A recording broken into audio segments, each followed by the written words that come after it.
Right now, I literally am minus in my account and literally on my overdraft by about £13.73. People would say, how does a pharmacist working 36 hours plus a week within about 8 days of his payday come to this point and not have much left in his account? I share this not as a pity story or anything like that, but just to show you how it can be completely different in 2 years and how it will be different in 2 years, and the steps I'm taking right now to get to where I'm gonna be if I consistently keep going. So currently, when it comes to my car and bill payments, I pay roughly about 150 rent because I live in a house where I share with my partner and other siblings because it's a massive house, and that's my contribution to rent every month. My car at the moment finance is 161 and 79 pence. My insurance is about 381 and 44 pence. And other bills like phone bill, phone contract and the phone itself is £42 and 91 pence. The gym membership is 26 and 91, and Microsoft is 89 and 49 pence. Each bit I will obviously show you a picture just for you to see what I'm talking about, and the total for that would be 701 and 58 pence. Let me tell you my next outgoings. My next outgoings will be my credit card. That's already in debt, but so let's say this month ideally was in, not ideally, but it was in debt by 510 and 29 pence. So I had to pay back minimum of about £20. I paid 14 to that. I was trying to pay 14 to it to try, reduce down how much is in debt. Investment to myself and payment to myself. I try and make this a must every single month. So I pay myself about 180 to 200 into my invest engine. And then my personal loans themselves. So I had a loan from 1, 2, 3, 4, 5 people. Again, this is going to be in a slide coming up. And the total for that month literally took me to about 763 and 70 pence. In terms of loans itself, I had about a total of 300, 400, 500. About 543 pence. 543 and 70 pence in loans. Personal loans. These are loans from people I know. Learning and courses I took out. So the annual leads cost that cost me the most. That was about 6k, but with 16.92 interest, obviously it went up to about 9k. At the moment, I've got about 7k left to pay back. Monthly, I pay back about 153 and 9 pence.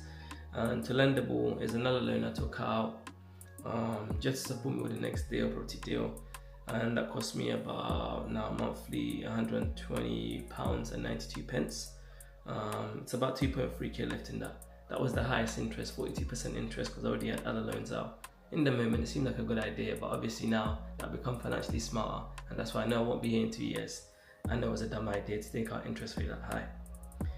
Entrepreneur Circle is a membership I pay monthly, connect with other business owners, and to teach you marketing skills. I'm not consistently staying on it, but that's something I'm working on now, and even changing my rota to be more consistent with it. I pay about £118 and 20 pence to that, and I'm currently paying for a holiday to my friend's wedding, as well as a cancellation for a holiday we're meant to go to as a family. So I'm paying £95 towards my friend's wedding in Ghana, and the cancellation fee for Love Holiday is about £65 per month. Obviously there is going to be an increase in that, give or take. In the next month I will pay towards another holiday in Canada with the family, but currently that's about 552 and 21 pence that takes out on me. Renaming cost would be, if you minus my wage, which is about 2.5, would be about 431 and 82 pence. Now I've not calculated for birthdays, I've not calculated for petrol, for food, any emergencies, so let me just break that down to you. I'm just reading from my phone, by the way, because obviously I had to write down some of this. So let's say I get a ticket. I used to get like 3-4 tickets. I've become financially smarter by reducing how many tickets I get a month. But let's say I get a ticket and I got 431 pence to live on. That'll take me down to £80 ticket, £351. Yeah. And then I also hit a bodyguard with the car. Like one of those pools that I parked. I know my pronunciation is poor. Even in one pronunciation, I'm struggling to get it out. But yeah, held a bodyguard, 50 for that. So that would bring me down to 201 pence. left for me to live on. Now, one of my girls had their birthday, so I paid £32 for a cake, which is a good sized cake. It was for 18 people. We cut that in Nando's, very nice cake. But yeah, that would lead me down to £169 left for the month. Then the next door neighbours invited us to our son's birthday, which was coming up as well. I paid for a gift card for £20. That's £149. You get the gist. This is before I paid for petrol, before I paid for football, before I literally paid for anything else. I'm already down to already £109 to live on for 4 weeks. This is all just within the first week of getting paid. So I tried to meet my expenses, and this is something I did a few years ago. All my bills either come out on the 28th or the 1st. Therefore, I know how much I got left for the rest of the month.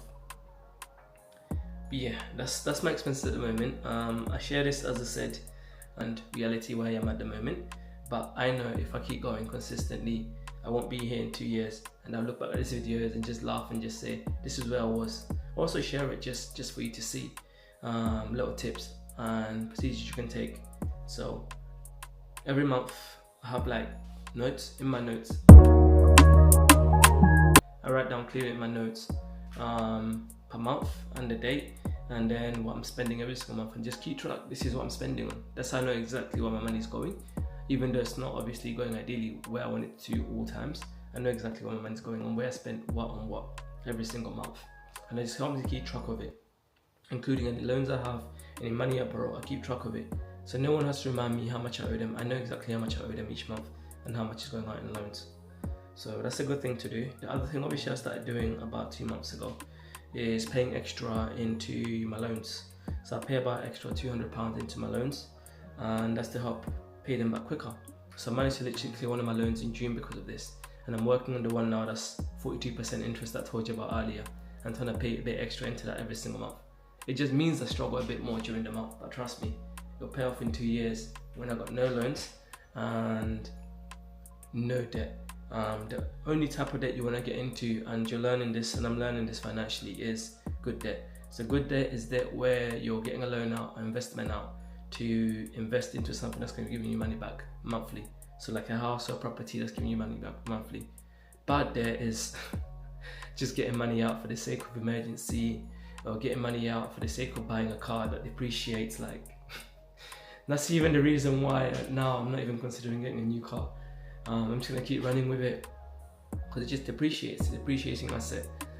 Even when I get to that millionaire status, I do not plan on getting a new car because that is a waste of money. But yeah, that's the reason I share this journey, just to show you where I am now and where I will be in 2 years, and how I'm becoming financially smarter and better. And yeah, keep going, keep grinding.